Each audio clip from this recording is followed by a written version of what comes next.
এই দেখো বাবা কাঁঠাল নিয়ে আসছে আমার জেঠুর বাড়ি থেকে। তো বাজারে গিয়েছিল, বাজারে ভালো ছিল না, তো নিয়ে আসলো জেঠুর বাড়ি থেকে। জেঠুর বাড়ি থেকে নিয়ে আসলো। হ্যাঁ, জেঠুর বাড়ি থেকে নিয়ে আসলাম, মানে দাদার বাড়ি থেকে, বড় বাড়ি থেকে। কাঁঠালগুলো তো সুন্দর আছে দেখতে, একদম দেখো মাত্র গাছে থেকে কেটে নিয়ে আসলো। কস পড়বে, কস পড়বে।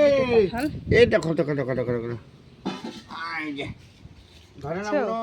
এখানে রাখো না, ও আবার কষগুলো পারাবে তো তাহলে। না না, আমি কোলে নেব। এটাতে না একটা কচু পাতা দিয়ে আঠাটা এসে দাঁড়া দাঁড়া দাঁড়া, উঠেছে। দেখো কি বাবা এটা বলো কাঁঠাল, বলো কাঁঠাল, বলো কাঁঠাল। দুটো দেখো, একটা বড় একটা মাঝারি সাইজ। তো এটা দিয়ে চিংড়ি দিয়ে কাঁঠাল চিংড়ি হবে আজকে। দাদা এই যে কাঁঠাল, আজকে এই যে কাঁঠাল কাটতেছি, কাঁঠালের তরকারি রান্না হবে। চিংড়ি মাছ দিয়ে কাঁঠালের তরকারিটা রান্না হবে। আপনারা দেখতে থাকুন বন্ধুরা, আমি কাটতেছি দেখি। দেখো কত আম পড়ছে আজকে ঝড়ে, প্রচণ্ড আম পড়েছে। তো এতটুকুই না, গাছের তলে অনেক আম আছে। তো বড় বড় যেগুলো সেগুলো শুধু আনা হয়েছে গাছের তল থেকে। তো আরও অনেক আম ছিল, এই কুলা একদম আরও ভর্তি ছিল, কয়েকজনকে দিয়ে দেওয়া হলো আম। তো এত আম দেখো পড়ে গেলে মনটা কত খারাপ লাগে। এই গাছে সব আমই পড়ে, অনেক দিকে অনেক হয়তো ক্ষতি হয়েছে। তো আমাদেরও গাছে সমস্ত আমই পড়ে গেছে। তো এই কটা মাত্র গাছের তল থেকে আনা হয়েছে। তো আরও গাছের তল ভরে আছে আমে। তো এই যে মা কাঁঠাল কাটছে, এই কাঁঠাল হবে আজকে চিংড়ি দিয়ে মা রান্না করবে। দেখো কাঁঠালের টুকরোগুলো এই হবে, এই যে এরকম সাইজ করে কেটে নেবে। তো ঠিক আছে, তোমরা দেখতে থাকো। তো এইদিকে দেখো কাঁঠাল আর আলু কেটে নিয়ে ধুয়ে একবার সিদ্ধ বসিয়ে দিয়েছে মা লবণ দিয়ে। তো সিদ্ধ হচ্ছে। আর এদিকে মশলার জন্য আদা রসুন পেঁয়াজ এগুলো কেটে নিচ্ছে এক এক করে। কাঁঠাল আলু সিদ্ধ হয়ে গেছে, হলুদ লবণ দিয়ে সিদ্ধ করলাম, এখন নামাই নিচ্ছি।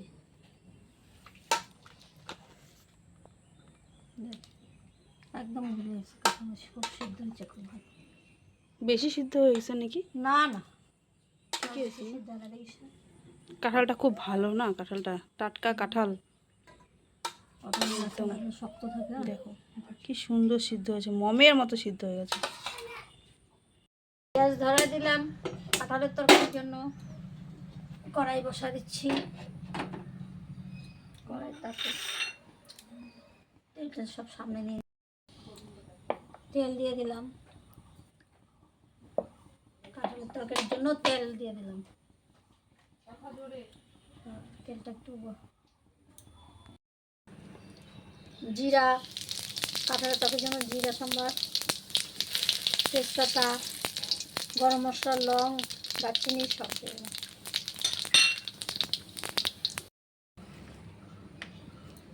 পেঁয়াজ সম্বার দিয়ে দিলাম। পেঁয়াজটা একটু ভাজা ভাজা হবে।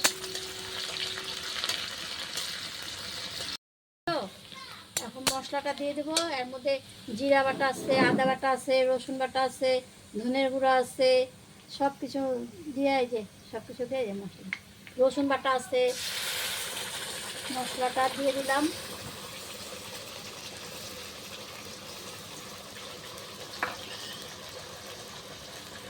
এর মধ্যে হলুদ দিয়ে দিলাম, পরিমাণ হলুদ দিয়েছি, লবণ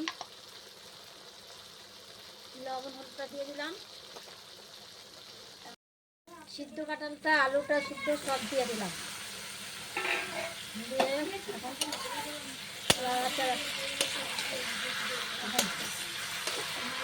কষায় নেব।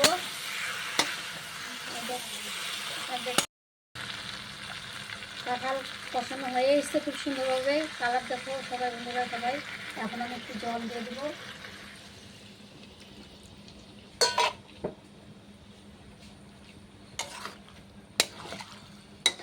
একদম সিদ্ধ, কি সুন্দর সিদ্ধ হয়ে গেছে বন্ধুরা। আমি গ্যাসটা বাড়াই দিলাম। এই তরকারিটাকে গায়ে লাগা মাখা টাইপ করবো, একটু ঝোলটা একটু শুকাক, তারপরে লোকাল চিংড়ি মাছ দিয়ে এই যে কাঁঠাল কাঁঠাল তরকারি বানাতেছি। এইটুক মিষ্টি দিয়ে চিনি দিয়ে দিলাম, একটু মিষ্টি মিষ্টি হবে, খাইতে ভালো লাগবে। ঘি দিয়ে দিলাম, তাহলে ভালো লাগবে, সেন্ট আসবে। এমনি সেন্ট বেড়ে গেছে, এটা একটু নাড়াচাড়া করে মিষ্টিটা দিলাম, যে গরম মশলা দিলাম, একটু নাড়াচাড়া করে এদিকে ওদিকে সব করে দিই। গরম মশলা আগে বানিয়ে রাখছিলাম, সেই গরম মশলাটা দিয়ে দিলাম, দিয়ে এখন একটু নাড়াচাড়া করে দিচ্ছি। তরকারি হয়ে গেছে, আমি এখন নামাই দিচ্ছি।